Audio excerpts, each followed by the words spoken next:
ઉમરગામ તાલુકાના સરીગામ ગ્રામ પંચાયતનું રાજકારણ ગરમાયું. 2024-2025ના 8 કરોડના બજેટમાં 11 સભ્યોનો વિરોધ થતાં બજેટ નામંજૂર થયું હતું.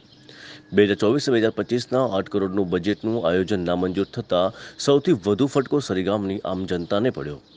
સરીગામ ગ્રામ પંચાયતમાં 8 કરોડના બજેટનો 11 સભ્યોએ વિરોધ કરતા સરીગામ પંચાયતમાં ખળભળાટ મચી ગયો હતો. સરીગામ ગ્રામ પંચાયતના સરપંચ પોતે કઠપુતલી છે, તો સભ્યનું કોણ સાંભળવાનું? માજી સભ્ય સંજીવભાઈએ ટેલિફોનિક વાતમાં જણાવ્યું હતું. છેલ્લા 2 થી 2.5 વર્ષથી વિકાસના કામો માટેની રજૂઆત કરવા છતાં કામો ખાલી કાગળ ઉપર જ દેખાય છે. વાસ્તવિકતામાં કામ નથી થતા. સભ્ય પિંકેશભાઈએ ટેલિફોનિક વાત કરતા જણાવ્યું હતું. તમામ બાબતે સરીગામ સરપંચ સહદેવ પાસેથી વિગત જાણવા એમને પણ ટેલિફોનિક ફોન કરવામાં આવ્યો હતો, પરંતુ તેમને ફોન ઉપાડવાનું ટાળ્યું હતું અને પરત એમનો કલાકો સુધી કોઈ જવાબ આવ્યો ન હતો. તે બાબતે શું સમજવું? સરીગામ ગ્રામ પંચાયતની હાલની બોડી દ્વારા જનતાના કામો અટકાવી કામો ન કરતા હોવાના આક્ષેપો થયા હતા અને જનતાનો ઠપકો સભ્ય લોકોએ સાંભળવો પડતો હતો અને વિકાસના કામો ન થતા હોવાના આક્ષેપો સાથે 4 સભ્યો ભાજપમાં જોડાયા હતા અને ધારાસભ્ય રમણભાઈ પાટકરના હાથે કેસરીઓ ધારણ કર્યો હતો. ઉમરગામ તાલુકાના સરીગામ ગ્રામ પંચાયત ખાતે તારીખ 15/2/2024ના રોજ 2024-2025ના 8 કરોડના વિકાસના કામોની મંજૂરી અર્થે એક ખાસ સામાન્ય સભાનું આયોજન ગ્રામ પંચાયતના સરપંચ સહદેવ વઘાત અને તલાટી કમ મંત્રી વિરલ પટેલના અધ્યક્ષસ્થાને યોજવામાં આવ્યું હતું, જે સત્તા પક્ષના તથા વિરોધ પક્ષના તમામ સભ્યોએ હાજર રહ્યા હતા. જ્યાં વહીવટદારના સ્થાનેથી ઉપરોક્ત બજેટના અનુસંધાને ચર્ચા વિચારણા કરી બજેટને મંજૂરી આપવા પ્રસ્તાવ મૂકવામાં આવ્યો હતો.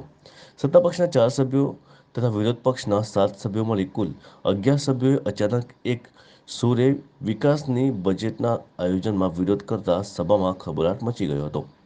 ત્યારે સત્તા પક્ષના 10 સભ્યોએ મંજૂરી આપી હતી, પણ બહુમતી સભ્યોની સંમતિના આધારે 8 કરોડનું બજેટ નામંજૂર કરવાનો વારો આવ્યો હતો. 2024-2025ના 8 કરોડનું બજેટનું આયોજન નામંજૂર થતાં સૌથી વધુ ફટકો સરીગામની આમ જનતાને પડ્યો હતો. સરીગામ ગ્રામ પંચાયતના સભ્યએ અમારા ગુજરાત કારોબાર ન્યૂઝ ચેનલની ટીમ સાથે ટેલિફોનિક વાત કરતા જણાવ્યું હતું કે સરીગામ પંચાયતના સભ્ય કોની પાસે જશે, જ્યારે સહદેવ પોતે જે સરપંચ છે તે કઠપુતલી છે. એમના અન્ય સલાહકારોના ઈશારા પર સહદેવભાઈ કામ કરે છે. અને એક અન્ય સભ્યને ટેલિફોનિક જાણકારી પૂછતા એમને જણાવ્યું હતું કે અમારા વોર્ડમાંથી વારંવાર કામો કરવા માટે રજૂઆત કરવા છતાં પણ કોઈ કામ નથી થતા અને કોઈ સાંભળતું પણ નથી, તેવા આક્ષેપો પણ કર્યા હતા. સભ્ય લોકોથી ટેલિફોનિક વાત કર્યા બાદ સરપંચ સહદેવને પણ તમામ બાબતે વિગત જાણવા ફોન કરવામાં આવ્યો હતો, પરંતુ સરપંચ સહદેવે ફોન ઉપાડવાનું ટાળ્યું હતું. સરીગામ પંચાયતમાં વહાલા દવાલાની નીતિથી 4 સભ્યોએ કેસરીઓ ધારણ કરવા માટે રમણભાઈ પાટકરના ત્યાં હાજરી આપી હતી અને રમણભાઈ પાટકરના હાથે ખેસ પહેર્યો હતો. આશીષભાઈ આહિરે આ બાબતે ખુલાસો કરતા જણાવ્યું હતું કે 11 સભ્યોએ એક સમથી ઉમરગામ તાલુકાના ભાજપ પ્રમુખના અધ્યક્ષમાં સત્તા પક્ષના 4 સભ્યોએ ભારતીય જનતા પાર્ટીનો કેસરીઓ ધારણ કર્યો હતો. સરીગામ ગ્રામ પંચાયતમાં સભ્યો સાથે વહાલા દવાલાની નીતિથી ત્રાસી વિકાસના કામો અટકતા હોય 4 સભ્યોએ ભાજપમાં જોડાયાનો ખુલાસો બહાર આવ્યો હતો.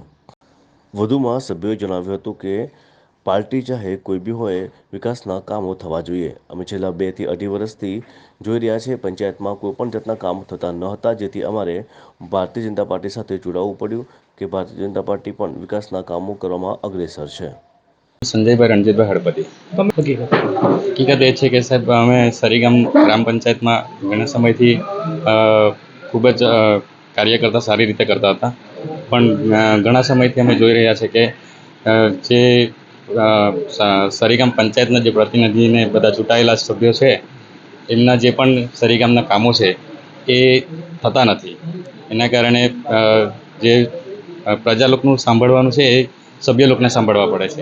એના કારણે અમે વિચાર્યું કે અહીંયા કામ થતા નથી, અમને જ્યાં સુવિધાને સારી રીતે કામ થાય એ માટે અમે ભારતીય જનતા પાર્ટીને સ્વીકારી છે. આજે ભારતીય જનતા પાર્ટીના તાલુકાના પ્રમુખ માન્ય શ્રી દિલીપભાઈ ભંડારી અહીં ઉપસ્થિત છે. અમારા અન્ય બીજા કાર્યકરો પણ ઉપસ્થિત છે, જેઓ ગ્રામ પંચાયતની અંદર ચૂંટાયેલા સભ્ય છે. પરંતુ વિકાસના કામની અંદર સરપંચ કોંગ્રેસનું વલણ ધરાવતા હોવાને કારણે સરીગામને ખાતે વિકાસમાં ખૂબ જ અવરોધ થાય છે, વિકાસ થતો નથી. અને એના કારણે આમ જનતા વારંવાર પ્રશ્ન પૂછે છે. જ્યારે જ્યારે પણ ગામ સભા હોય, સામાન્ય સભા હોય, તો એમાં માત્ર લડાલડી જ થાય છે. મુદ્દાસર વિકાસ કામ થવા જોઈએ. પ્રજાને આપેલા કોલ પ્રમાણે ભારતીય જનતા પાર્ટી દ્વારા જે કોલ છે કે અમે જો ચૂંટાઈશું તો પ્રથમ વિકાસના કામ કરીશું, પરંતુ વિકાસના નામે સરીગામની અંદર મીંડું છે. સ્વાભાવિક રીતે આજે સામાન્ય સભાની અંદર સરપંચના વિરુદ્ધની અંદર અવિશ્વાસની દરખાસ્ત પસાર કરવામાં આવી છે અને કોંગ્રેસનું વલણ ધરાવતા જે સભ્ય હતા એ બેન શ્રી મંજુબેન હળપતિ, અસ્મિતાબેન હળપતિ, ઉષાબેન હળપતિ, ગણેશભાઈ ફોમ, એ 4 સભ્ય આજથી માન્ય પ્રમુખ શ્રી દિલીપભાઈ ભંડારીના નેજા હેઠળ ભારતીય જનતા પાર્ટીમાં જોડાયા છે, વિધિવત જોડાયા છે. અને હું એમ માનું છું કે આજે જ્યારે અમારા પરિવારના સભ્ય એ બન્યા છે, ત્યારે સરીગામને વિકાસના કામો, લોકોના ઝડપી વિકાસ પ્રશ્નોનો નિકાલ અને જે અગવડતા પડી રહી છે એનું નિરાકરણ લાવી તંદુરસ્ત વાતાવરણની અંદર હવે એક સારી બોળી ચાલશે. એની જે પ્રોસિજર છે એ પ્રોસિજર અધિકારી દ્વારા થશે.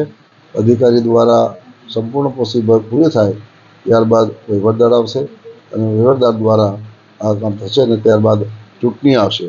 પણ ચૂંટણી આવે તે પહેલાં આ અત્યારના જે સભ્ય છે, અમારા ભાજપના પ્રમુખ છે અથવા તો અમારા કાર્યકરો છે, એ બધા સાથે મળીને દરેક વિસ્તારની અંદર સારું કામ થાય, લોકોનો વિશ્વાસ કેળવીશું અને વિશ્વાસ કેળવી અને લોકો ભારતીય જનતા પાર્ટી તરફે રહેશે એ મને ચોક્કસ ખાતરી છે. અને અમે માનીએ છીએ કે આજે દેશની અંદર નરેન્દ્રભાઈ મોદી સર્વોપરી છે વિકાસના કામની અંદર અને વ્યક્તિગત લાભોની અંદર આજે ખૂબ લાભ આપી રહ્યા છે. ત્યારે એ ગણ્યા ગાંઠલા થોડા માણસો કોંગ્રેસમાં રહે એ વાજબી પણ નથી. એટલે એમનો જે નિર્ણય છે આજે ખૂબ જ સારો નિર્ણય છે અને એવા નિર્ણય લઈ અને પ્રજાને જે વિશ્વાસ આપેલો હતો ચૂંટણી વખતે એ ચોક્કસ એ લોકો સર કરશે. અને હું ધારાસભ્ય તરીકે પણ કહું છું કે એમની સાથે જે કંઈ મુદ્દા અમારી પાસે આવશે એ મુદ્દાની અંદર અમે એમને મદદ કરીશું અને કામ પણ સારી રીતે કરીશું. અમારી ચેનલ ગુજરાત કારોબારને સબસ્ક્રાઇબ કરો, બેલ આઇકોન દબાવી ઓલ પર ક્લિક કરો, જેથી આવનાર અમારા નવા ન્યૂઝ અપડેટ્સની નોટિફિકેશન આપ સુધી સૌથી પહેલાં પહોંચે.